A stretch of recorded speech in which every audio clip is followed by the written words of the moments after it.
Então, boa noite, eu sou a Amanda Kozezinski, eu sou R4 de Terapia Intensiva do Hospital do Trabalhador, e hoje eu vou apresentar um artigo que foi publicado agora em março, no JAMA, e ele fala sobre o desmame da ventilação e as práticas de desmame nos pacientes críticos. Entre as autoras, a gente tem duas autoras principais, a doutora Karen e a doutora Débora, ambas são de Ontário. A doutora Karen, que é a autora principal, ela é do Departamento de Terapia Intensiva da Universidade de Toronto, e também do Hospital St. Michael, e ela também trabalha bastante na parte de epidemiologia clínica e no desenvolvimento de inteligência artificial para auxiliar no desmame.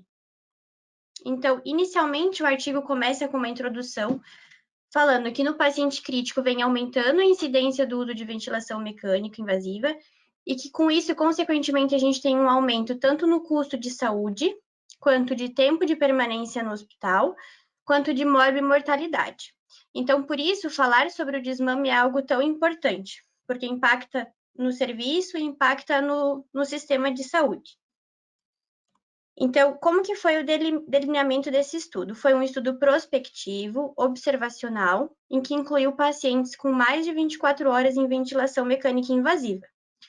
A ideia inicial do estudo foi incluir, por ser, assim, bem descritivo, a primeira análise que ele vai fazer, incluir de vários países e diversas regiões. A ideia inicial era ter 150 UTIs, sendo 25 de cada região.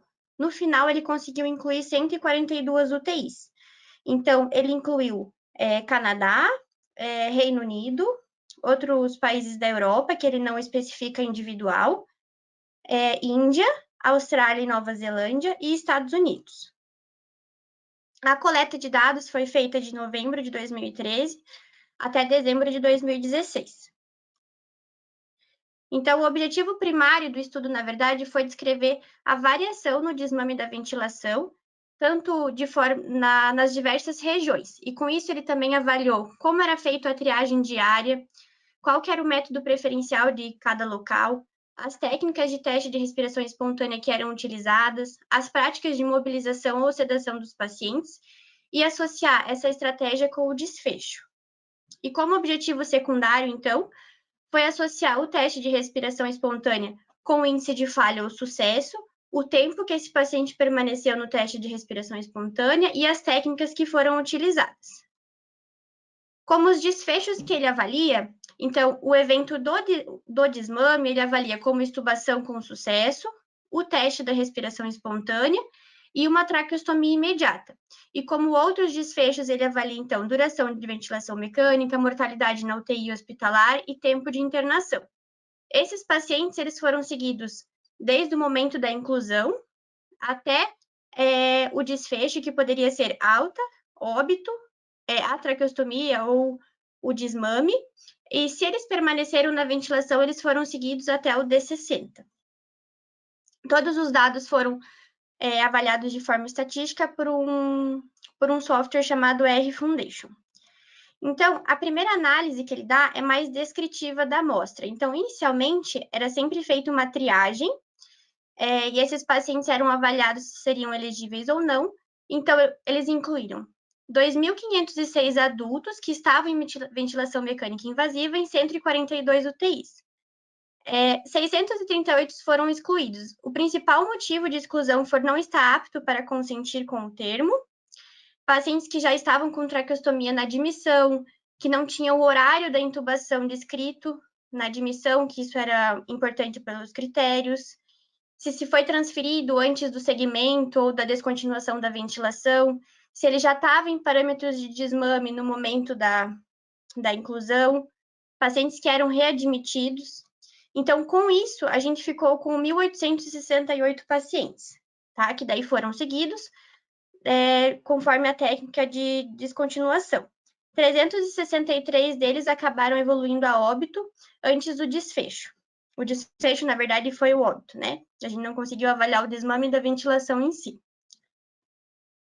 Além disso, ele descreve um pouco a amostra quanto a dados epidemiológicos. Então, a maior parte dela, 62%, era composta por homens, e a mediana de idade foi de 61 anos. O tipo de admissão foram mais pacientes clínicos, E o método de desmame utilizado, independente se o paciente era, aqui nesse caso, cirúrgico, de emergência, ou eletivo, ou clínico, foi o teste de respiração espontânea. Aqui ele avalia a razão para a intubação desses pacientes, que foi principalmente diminuição do nível de consciência em 24%, e em terceiro lugar a hipoxemia isolada, que foi 17%, e o diagnóstico primário que o paciente recebeu antes da intubação foi, então, insuficiência respiratória aguda, com 45%, e coma ou algo neurológico, com 21%. Então, aqui começa a parte do resultado, que ele vai analisar os centros e como cada região faz um pouco diferente. Então, só para descrever, mais ou menos, foram 142 centros. A maior parte foi no Canadá, que contou com 27, e na Europa, com 26 centros. Qual que era o perfil desses hospitais? Então, 80% deles eram hospitais universitários. E, além disso, a maior parte deles tinha protocolos estabelecidos tanto de sedação, de titulação, assim como de interromper a sedação diariamente. A maior parte das UTIs, 71%, eram UTIs fechadas, em que, quando o paciente interna, então ele fica aos cuidados do intensivista, não é a equipe assistente que prescreve o paciente. Então, avaliando regionalmente e como que era feito esse desmame, houve uma grande variação, tá? No Canadá, Índia e Estados Unidos, a maior parte dos centros tinham diretrizes para o screening de quais pacientes seriam elegíveis para esse teste de respiração espontânea, coisa que não aconteceu em outras regiões. O teste de respiração espontânea diário foi feito em mais da metade das UTIs, nos mesmos países em que eles têm diretrizes de screening. Isso vai de encontro, que era o Canadá, Índia e Estados Unidos. Mas menos da metade da Europa, Reino Unido e Austrália fazem esse teste de respiração espontânea diário, e essa diferença é significativa estatisticamente. A maior parte dos pacientes tinham uma escala de pseudoanalgesia de 3 a 5 quando foram iniciados com o desmame, e poucos deles foram mobilizados imediatamente antes da descontinuação, independente de qual seja ela, ou o teste de respiração, ou a traqueostomia, ou a extubação imediata. Em relação à prática de condução, a principal delas, e que mais foi utilizada, independente da região, foi a pressão de suporte. Mas, ainda assim, a pressão de suporte foi mais prevalente no Canadá, Reino Unido, Austrália e Estados Unidos. O teste do tubo T foi utilizado em 25% e foi mais prevalente tanto na Índia quanto na Europa. Essa diferença também foi significativa estatisticamente. E o modo ventilatório que foi utilizado antes da extubação foi a pressão de suporte em todas as localidades, exceto nos Estados Unidos, em que o modo ventilatório ainda era a ventilação controlada.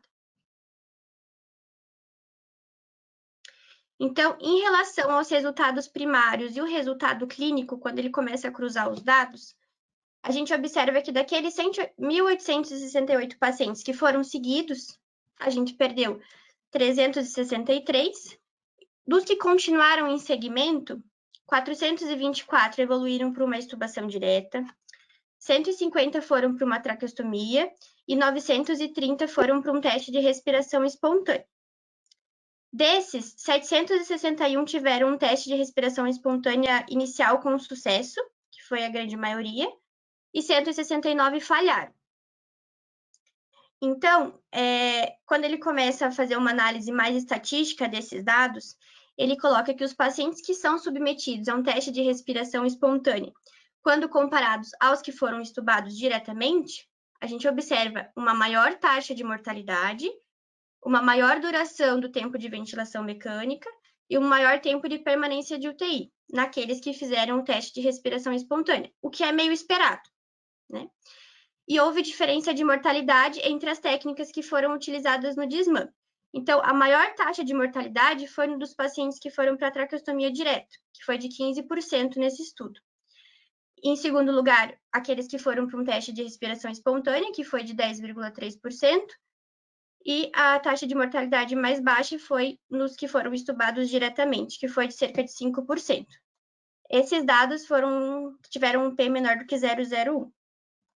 Então, na verdade, eu trouxe aqui a tabela do artigo que vai mostrar esses dados. Então, aqui a gente percebe o tempo de duração total de ventilação mecânica, que foi maior nos pacientes que foram diretamente para a traqueostomia. Aqui a mortalidade na UTI, que eu também já comentei, que foi maior nos pacientes inicialmente, principalmente nos da traqueostomia, e em segundo lugar do teste de respiração espontânea. E aqui pacientes que estavam ainda em ventilação no dia 28, que também seguiu o mesmo padrão.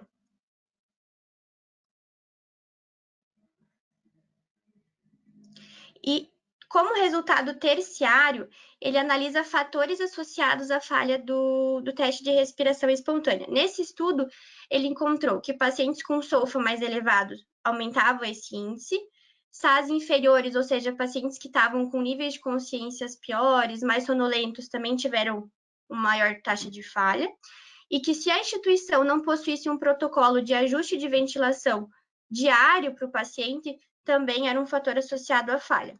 Aqui não tem a ver com screening diário para teste de respiração espontânea ou uma diretriz para teste de respiração espontânea específico, mas sim um protocolo de ajuste de ventilação. Em relação às limitações e aos pontos positivos do estudo, os pontos positivos é que ele contou com amostra de diversas regiões geográficas e isso minimizou o viés de seleção.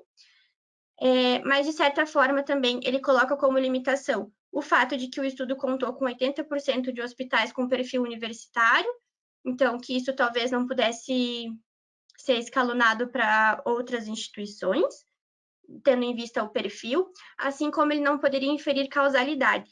Ele coloca que talvez o paciente enfermo, ele realmente precise de mais tempo do que o paciente, por exemplo, que fez uma cirurgia eletiva e vai evoluir para uma extubação direta. Então, eu termino com o primeiro slide da apresentação, em que eu questiono novamente, né, como realizar o desmame. O artigo em si, ele não chega numa conclusão, ele mais descreve como cada local faz e coloca que tem uma grande variabilidade.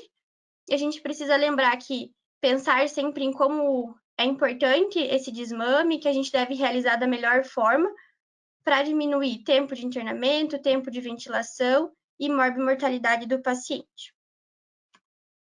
Obrigada. Muito bem, Amanda. Ótima apresentação também. Eu disse que esse artigo foi publicado há umas 3, 4 semanas, mas não é verdade. Ele foi publicado em março deste ano. E no mesmo número do JAMA tem também uma corte de razões de intubação orotraqueal. Então, se vocês pegarem esses dois trabalhos, vocês vão ter uma ideia de como no mundo as principais indicações para poder intubar. E esse artigo, capitaneado por esse pessoal do Canadá, a Deborah Cook, que é uma conhecida da medicina intensiva de muito tempo, tem diversos trabalhos de alta qualidade feitos em diversas áreas da ventilação, da medicina intensiva, inclusive os principais trabalhos, por exemplo, com bloqueador H2 e bloqueador de bomba de próton para prevenção de úlcera de estresse foram feitos pela Deborah Cook. Então, mas eles são pesquisadores especiais que fazem trabalhos de grande qualidade. Então, acho que o grande trunfo desse trabalho é mostrar ao longo de uma corte de alguma forma representativa de diversos países, desde a Oceania, Ásia, Europa, América do Norte, como os doentes que vão para a ventilação mecânica e que ficam pelo menos 48 horas em ventilação mecânica, eles são descontinuados. né? Mostrando que, em grande parte, aqueles doentes que têm melhor prognóstico são aqueles doentes que você olha para o doente e diz assim, não, eu vou estubar direto, sem fazer o teste de respiração espontânea.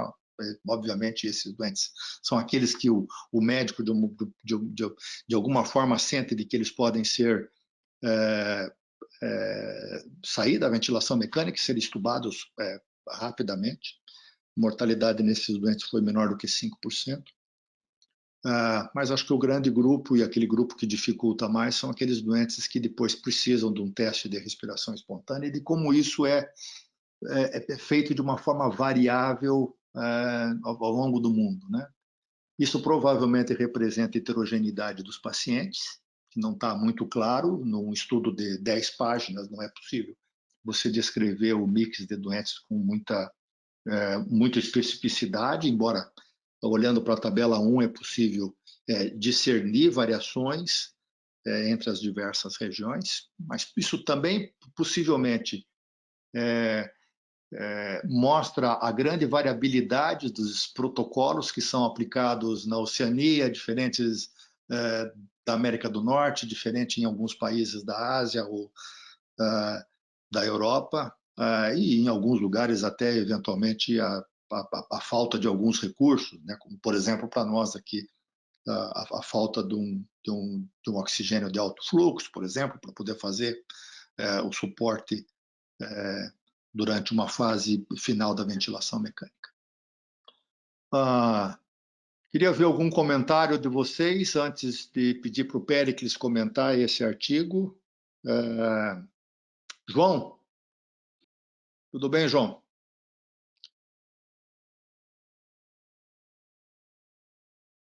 O que você achou aí? Oi, estão me ouvindo? Estou te ouvindo. Perfeito. Opa. Então, doutor, assim, a gente acaba ficando bem atento a esse tipo de situação, porque, querendo ou não, ainda mais com essa história da pandemia, a gente ficou tendo que lidar com isso, né, com uma frequência muito grande. E, poxa, interessante, assim, não sei se tem hoje algum comentário realmente mais aprofundado a fazer. Uma ótima apresentação da Amanda, para variar. Ele sempre faz muito boa, muito clara a apresentação. E acho que é isso. Vou ficar devendo um comentário hoje, mas foi muito útil. E só queria até fazer na verdade, um comentário, se me permite, só em relação à apresentação da Paula, que eu sei que não era o foco, mas sobre as diferenças, né, do que é um desmame difícil, um desmame prolongado. Também isso a gente acaba se deparando e eu acho importante, né, nem todas as diretrizes trazem essas diferenças, mas para a gente, acho que pelo menos para mim fica muito mais claro daí a gente encaixar o doente, se ele está sendo um desmame difícil ou prolongado, até para depois como conduzir melhor esse desmame, né? Tem outros métodos ainda que eu vejo que o pessoal da fisioterapia traz hoje sobre espessura do diafragma, que a gente consegue até avaliar com eco à beira-leito, né? Vou te falar bem a verdade que eu não acabo acompanhando tanto esses estudos, mas são ferramentas que acabam estando à nossa disposição dentro da UTI, a beira-leito, para facilitar um pouquinho, ou pelo menos tentar trazer mais informação para o desmame, né? Às vezes, quando falha, a gente fala, poxa, mas realmente estava com uma espessura menor do diafragma, e por aí vai. Não, ótimo. Acho que, de alguma forma, os artigos eles se complementam. O que esse artigo está mostrando, principalmente, é a grande variabilidade da maneira como os doentes são, em diversas partes do mundo, eles são descontinuados da ventilação mecânica. E acho que isso só enfatiza a necessidade da gente fazer avaliações de perto, na beira do leito, levando em consideração aqueles 10 pontos que a Paula apresentou, né? E aí você vai ter, possivelmente, diversas estratégias diferentes, mas apropriadas para cada doente, e isso pode, claro, trazer eficiência e customizar o sucesso desse desmame, dessa descontinuidade para cada doente de uma forma diferente, com as diversas estratégias que vocês têm na beira do leito, de avaliação e de métodos para poder fazer o TRE. Péricles? Bom, excelente apresentação. Esse é um trabalho clássico, digamos assim, de trabalho mesmo, né? Só alguns comentários em relação à interpretação para a gente tomar cuidado às vezes os residentes poderiam imaginar, principalmente em relação às conclusões, digamos assim, ou objetivos. Isso é um estudo de coorte, é um estudo de como as coisas são feitas na vida real, digamos assim. E aí qualquer análise dos dados, ela tem que ser tomada com cuidado justamente por causa disso. Um exemplo é que o melhor resultado dos pacientes foi quando os pacientes foram estubados na louca, de repente, e não com o protocolo. Então, a conclusão é que o protocolo aumenta a mortalidade. Não tem nada a ver uma coisa com a outra. Isso aí foi uma pré-triagem, digamos assim. Como o doutor Álvaro falou, isso aí, obviamente, nós estamos falando dos pacientes que imediatamente deviam estar em pós-operatório imediato e estavam tão bem que o TRE já foi a extubação, digamos assim. Então, é só tomar cuidado que esse é um estudo justamente que não visava, digamos, comprovar uma tese, mas sim observar. E aí, talvez, a partir disso é que você tenha as observações. A segunda coisa que é muito importante é que é uma coorte muito grande, com vários países, com várias UTIs, mas, de um modo geral, tirando a Índia, só de país rico, né? Então, a gente tem que lembrar o grande viés que existe em relação a essa análise, e que talvez vai continuar. Algumas semanas atrás, eu fui convidado para fazer uma revisão de um artigo, que foi até o Ari Serpa, que está envolvido também, ele está lá, parece que está lá na Austrália agora, né? E justamente assim, é um artigo que eles tinham pegado e, pelo jeito, eles recalchutaram para poder fazer uma análise de epidemiologia, tentando avaliar a diferença entre países mais pobres e mais ricos, digamos assim.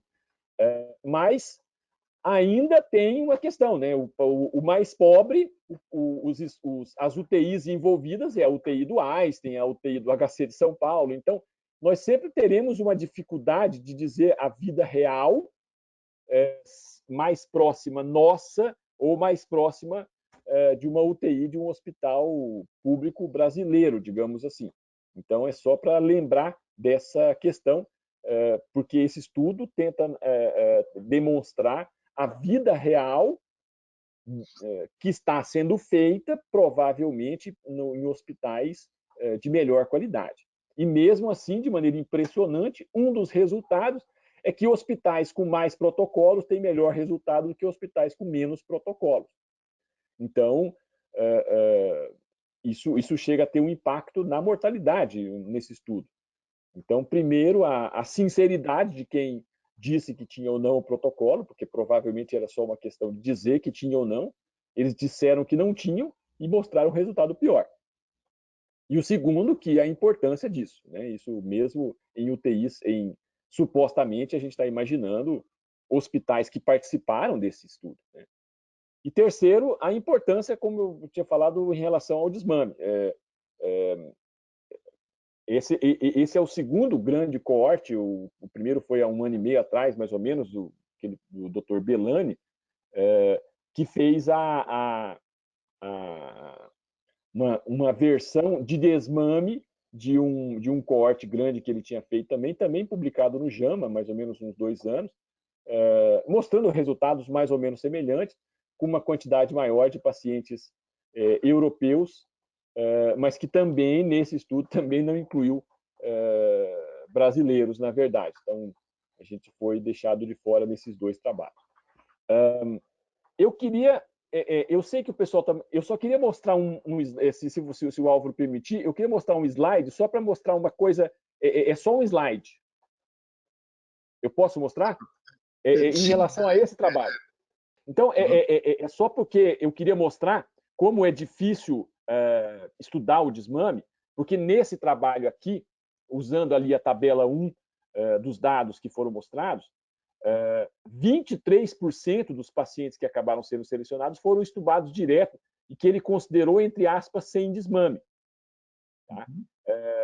19% morreram antes de que se desse tempo de fazer desmame, 8% foram com traqueostomia direta, e só 50% é que entrou no nosso capítulo, digamos assim, de desmame.